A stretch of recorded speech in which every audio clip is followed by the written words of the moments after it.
Okay, we're at the Tiffin conference in Lethbridge on RealAgriculture.com. Right now we're with Gordon Cove. He is the CEO of ALMA. Welcome today, Gordon. Thank you, Sean. Okay, Gordon, right now we just chatted a little bit. You guys are doing kind of a review and some planning on the strategic direction of ALMA right now. What do you think are, in that process, what do you see as some of the opportunities in relation to ALMA right now? Well, right now ALMA is quickly coming up to our 1 year anniversary or birthday, shall we say. And so we think it's time to start focusing on, where do we go strategically in the long run? And we've pulled together our advisory committees from the 5 that we do have, and asked them their questions so we get some feedback to our board. But some themes have started to certainly resonate. We know we need to do something in the domestic market, and I don't think it's just going to be a domestic marketing initiative, but we need to be we need to strengthen our position. Our best market should be our home market, and I think it's under some threat at the moment.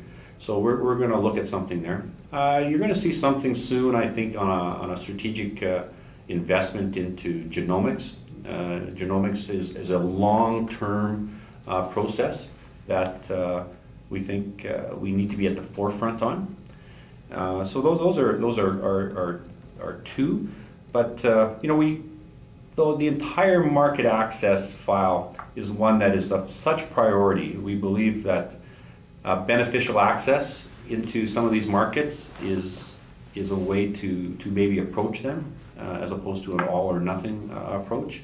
We do a lot of things in the industry to gain access, which maybe we're not quite getting recognized for yet. So, and I would use like the long list SRM, cattle ID, the so we can identify age. These are things that foreign markets are asking for, and we haven't got those trade negotiations there yet. So I think it's a way of moving forward. So when you say focus on domestic opportunities, what kind of things, or what do you see out there? Well, the domestic market should be our strongest market for Canadian product in a nutshell. This is where it's raised, it's close to the source.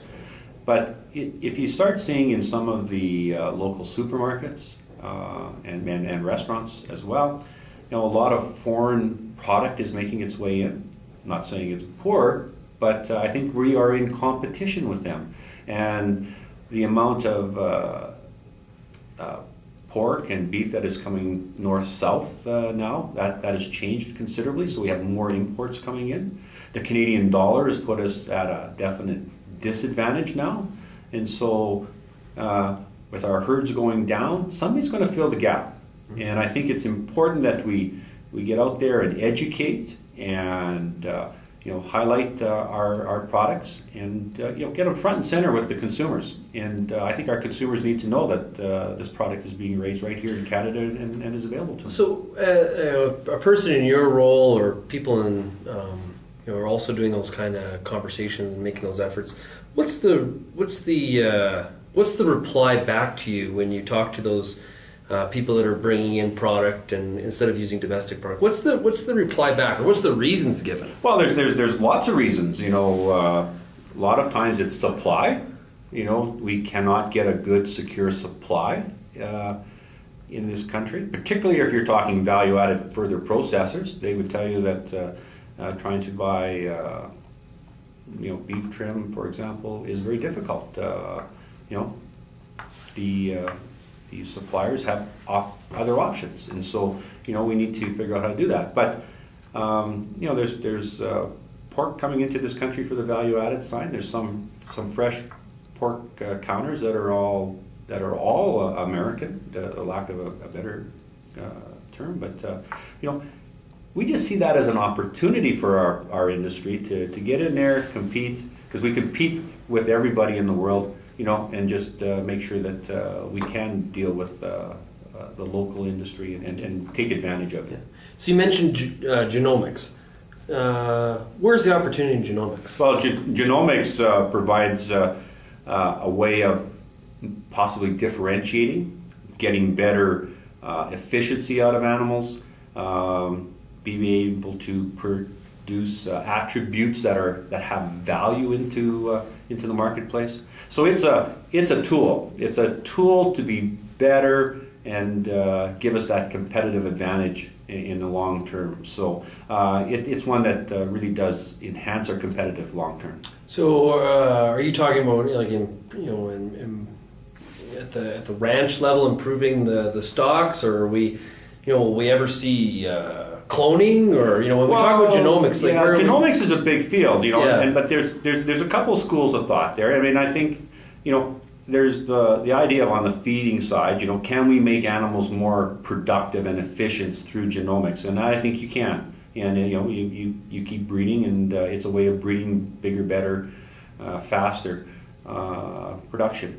But there's also the consumer side, where you maybe want a heavily marbled steak, or you want something with more vitamins, or a way that's something that's into the thing that they're prepared to pay for if it's there, and it's a way of setting yourself apart and differentiating yourself. So, and that can be done through breeding and genomics, and I think it's both sides. It's just not I don't think we're really talking cloning, but I think it's the other way around. Okay, and market access.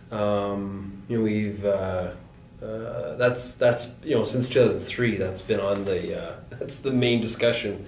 Where are we seeing opportunities there? Well, market access is something that we've put a lot of time and effort into already. And we know that market access is a federal jurisdiction, but we do believe we have a slightly different approach that can help enhance their position and go forward. So to say it in a nutshell, we think we have a slightly different approach. Our ALMA board members just recently went to Japan and sat down.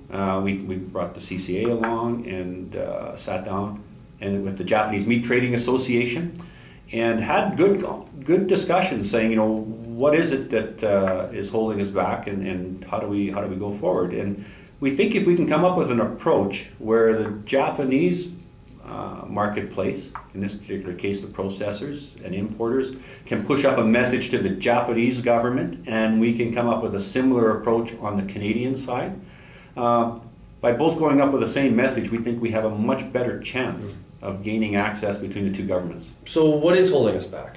Oh, there's make no mistake, there's some perceived safety issues.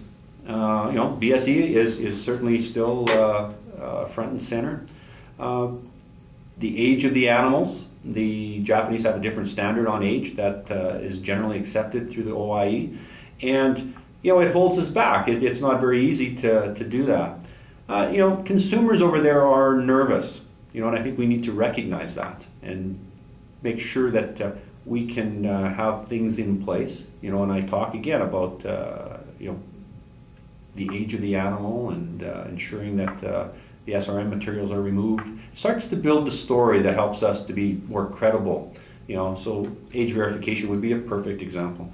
But the consumers, start building confidence again in our product. But make no mistake, there's a political play here as well within the Japanese government. They're going through elections, and they're not going to do anything that's too controversial. And some of the messaging coming out of there, it's still a long ways away. 2011, I would probably say, is optimistic, and it's still years away. Okay. Well, Gordon, thank you for joining us today. No, it's been a pleasure.